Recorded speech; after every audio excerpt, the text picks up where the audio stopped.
Hello everybody, I'm Jurius Doctor, and today we're going to be taking a look at Abyssal sites. Abyssal Deadspace sites are a fairly recent addition to the game. I know that a lot of other YouTubers have covered them, but now what I'm going to do is focus on actually running these sites. What you have here in front of you is your basic Gila, or Gila. The only difference here is that I've put a skin on mine, and of course the fitting, which I'm going to share with you now. When it comes to running Abyssal Deadspace sites, I like to run in a Gila because of the fact that it has a very good Passive-Regen. This one in particular has, it's actually maxed out for Passive-Regen. So it's got 3 medium core defense field purger 2s that increases the Passive-Regen of the shields, and it's got a lot of buffer. It's got 3 large shield extender 2s, a couple of adaptive invuln 2s, afterburner, because this thing's basically on a face tank most sites up to level 4. And it's got 4 rapid light missile launcher 2s with a spread of different missiles for application and drones of each drone type. Now, I have modified the fit you're seeing here away from having 5 hammerheads to just having 2 and then having room for some infiltrators, because those are very, very useful in electrical sites. And each of the different sites that you can dive into requires access to a filament. Filaments look like this, and you'll find them in data sites throughout New Eden, and they are very, very easy to find. They drop just like relic or data salvage, so basically just salvage loot, and you'll find these will pop up. Now, depending on what region of space you're in, you may find different filaments, but these are not hard to buy on market either, because there's a lot of explorers out there who don't want to run Abyssal sites. So they're super, super cheap, very easy to find, and when you open them, you're given a description of the site and environment you're going to encounter, and it warns you that you have a 20-minute window in which you can be in the site before the warp field collapses and destroys your ship and capsule. Now, the lore behind this is that finding these filaments, these leaving technologies, is that it unlocks a different mode of transportation, a non-linear transportation. So linear being going from ABC coordinates to XYZ coordinates, and using a subspace warp tunnel to get you from point A to point B. If you follow Space Pulp at all, and you've watched any of the videos from the last FanFest, where you've read Frigates of Eve, the reason your ship comes to a stop before it's going into warp is because it's actually changing the area of space that it's traveling in. It's actually entering a different mode of space. It's entering subspace as it accelerates. So it's linear transportation between 2 points, whereas with the filaments, what it does is it alters your warp field so that rather than moving, from coordinate A to coordinate B, you're actually diving through the layers of space into essentially what is a pocket of subspace, into Abyssal Deadspace. And that non-linear transportation leaves behind a scar, or an abyssal trace. It leaves behind basically a hole in space that is too small for somebody to follow you through, but is there so that you have an exit back out of the space. Now, the disadvantage to abyssal traces is that they show up on D-scan and on combat scanning. So if somebody's got combat probes out, they can scan your location down. When you dive into level 4 and level 5 sites in domain space, Empire space, what's going to happen is that you're going to take a suspect timer. But running level 1 through 3, that's not a problem at all. You're not going to invoke that suspect timer. So if you're operating in high sec and you're predominantly running levels 1 through 3, you shouldn't have to worry about getting, immediately attacked or destroyed. Or if you're operating as part of a corporation or an alliance coalition in nullsec, and you have the knowledge that there's a degree of safety offered by the numbers of your corp mates who are going to be out in space with you. If you know you're operating in Delve and you're a goon, you can probably do abyssal diving with some degree of peace of mind, in the sense that you're not really worried about getting attacked there. again, no area of space is safe, and high sec is definitely the least safe area of space, because in null sec, you know who the enemy is, anybody who isn't blue. If you don't know them, shoot them. Whereas in high sec, anybody could be a ganker. You don't know who's going to be coming out of the woodworks to attack you. So just keep your head about you. Definitely activate your Abyssal Filaments at a safe which is unaligned or away from, you know, the path between a couple of celestials, like a planet and a station, or a station and a moon. So I'm going to cover bookmarking and descan again, and creating unaligned safes in your video. But you know, when it comes to running these sites, it's also important to note that you cannot activate the filaments within 1,000 kilometers of any celestial. So no structure, no moon. If that means that, you know, you want to be within warp range of a friendly structure, I suggest you take an interceptor, or take a fast-moving frigate out, fly to within tether distance of that structure, create a bookmark well inside tether range, and then just turn around, turn your prop on, and burn in whatever direction you want to go until you're 1,000 kilometers or more away from that structure, and then do your, set up a bookmark and do your diving from there, so that when you come out of your abyssal trace, you can take advantage of the limited invulnerability that you get when you exit, and then just warp down to the safety of the structure and tether. Now, anybody who's operating in nullsec is going to know that just bubbling you is going to work very, very well to stop you, but it does add a little bit of extra peace of mind. And honestly, if you're just being smart, you're watching what you're doing and watching local, you should be fine. Now, the advantages of running Abyssal Deadspace sites are that the loot can be very, very rewarding. You get the opportunity to have access to Triglavian Mutaplasmids and the ability to modify different modules that you may be able to buy off market to try and get something that either gives you more fitting room or is a little bit more effective, that can, maybe give you some extra advantage on a ship that you're fitting. So, for example, if you've got a Caldari Navy hookbill and you want a web that works really, really well, so you don't have to fit two webs, you don't want to run dual web in faction warfare, even though there's lots of cap-stable hookbill fits that work great for that. In fact, one I know for a fact is used by several former AT champions. You're really going to want to watch what you get, because the results are random. I mean, producing a modified module of a Mutaplasmid is one of those things where, and I mean, here's some of the loot that I've managed to get out of just a few Triglavian sites running for about 20 minutes last night. I've got a Decayed Extra Large Shield Booster Mutaplasmid and a small Shield Booster Mutaplasmid. I mean, these are fairly easy to find. They're not worth a lot individually. They sell on the market for pretty cheap. And one thing I found is that you're not going to make a lot of money modifying modules and then trying to sell them on auction, on contracts, no matter how good the results are, because I think these are still in that realm of fulfilling a special need when you're trying to fit a ship. So modified or abyssal modules, they're really there, I think, and they really fill the role of helping you fill niche gaps in your fittings, or in fittings for specific ships. They're not an automatic I win button. And when you activate a Mutaplasmid, one of the things that you'll see is that you have a range of result.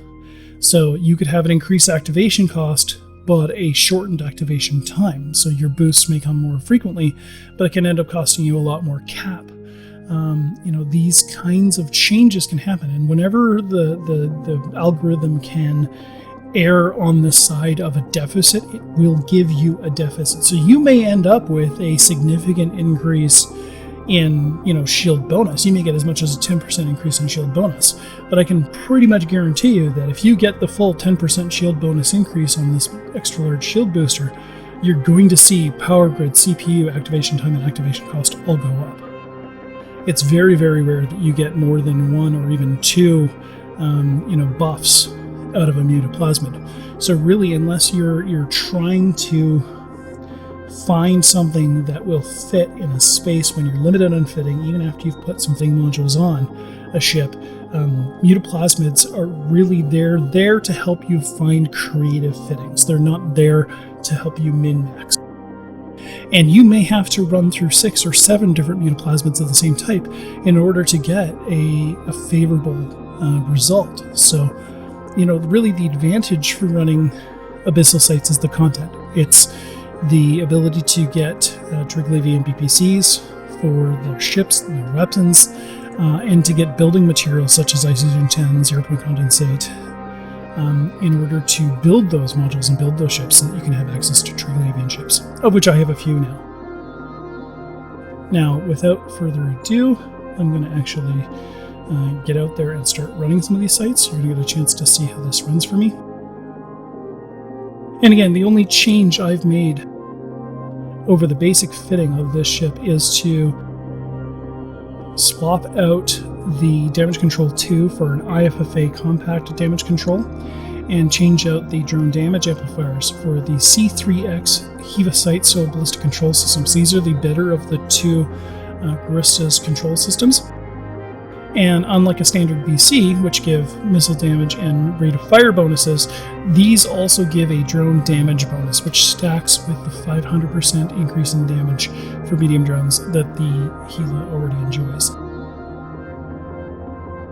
So without further ado, let's go do some abyssal diving.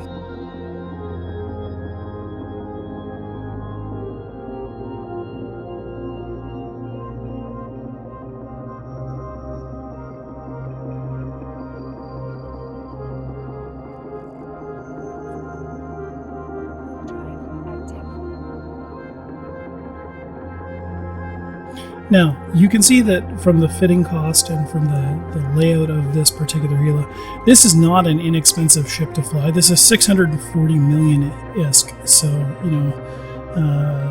3/5 of the way to, a billion ISK.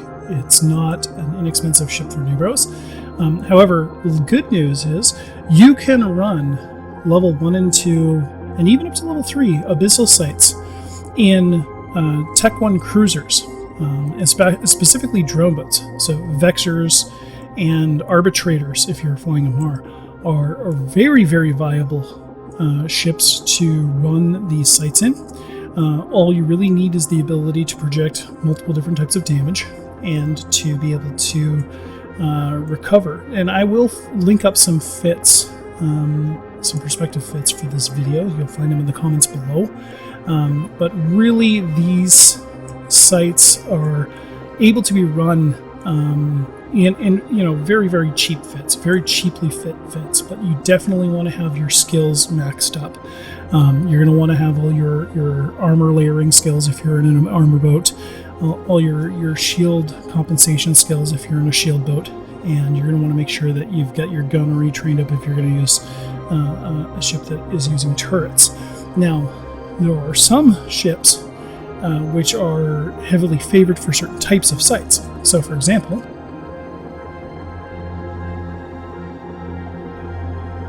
there are multiple tiers of abyssal site you can enter. The type of tier that you enter is indicated by the number of pips in the filament itself, and the penalty from the primary effect of that environment increases the higher into those sites you go, the deeper into those sites you go, for example. So for raging electrical site, you're going to get a 50% reduction to EM, but a boost to capacitor recharge time. So something like an Omen or a Zealot will do very, very well in electrical sites because of the capacitor recharge, but you have that EM resistance profile. So fitting up an Omen with a damage control and a reactive armor hardener and an armor wrapper is a really, really good way to approach running those sites. Put some heat sinks on it and let your turrets do the work.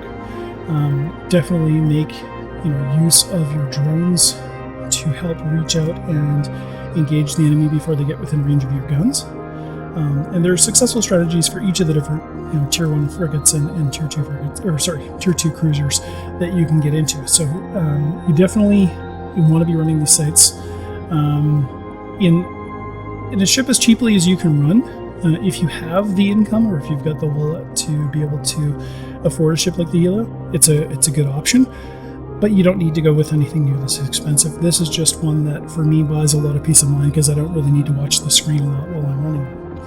And I'm going to leave up the Abyssal Environments sign here. That's the one where it details the bonuses and penalty types. But I'm just going to hide the tiers here. And you can see here in the background, I've got the Armada recruitment channel open. You can see at any given time what our recruitment status is for Armada. So if you're interested in joining us, we do recommend that you have some experience in PvP, that you be absolutely willing to go anywhere we go, and that you have the ability to just fully commit to being a member. Right now, recruiting is on a case-by-case basis, so it is currently, you may as well consider it closed unless you have the the right kind of background that we're looking for.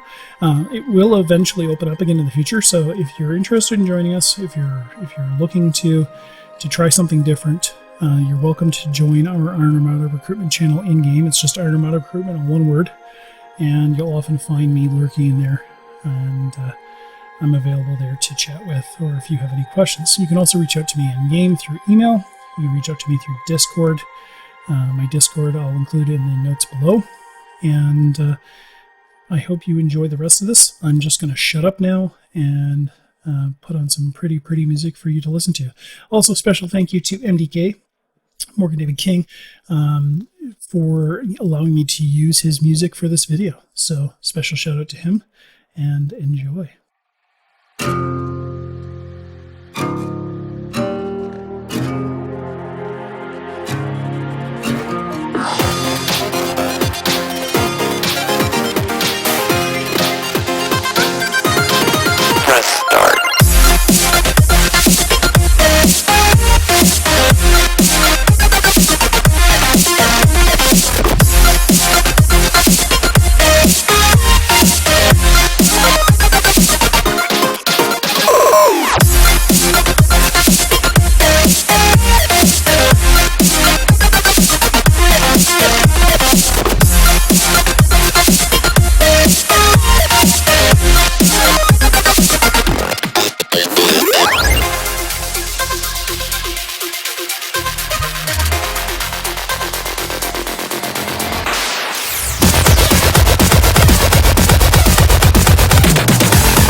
So as you can see, the sites are not hard to run. I've just run a bunch of level 1s. In the course of running those sites, I've picked up a couple more filaments, decayed large shield booster mutaplasmid, a bunch of trig-leaving surveys, a little bit of crystalline isogen, and some 0-point condensate. I'm going to continue to run these sites, but it's not uncommon for me to find BPCs in level 2 and 3 sites. If you're interested in getting out there and doing it, again, check the comments below for fitting suggestions and for resources. And if you have any questions, feel free to reach out to me in game. Thank you so much for watching, and I hope you enjoyed this. If you're new to watching my videos, please feel free to like my videos and share them to your friends, and subscribe if you want to see what I've got coming out next. Cheers.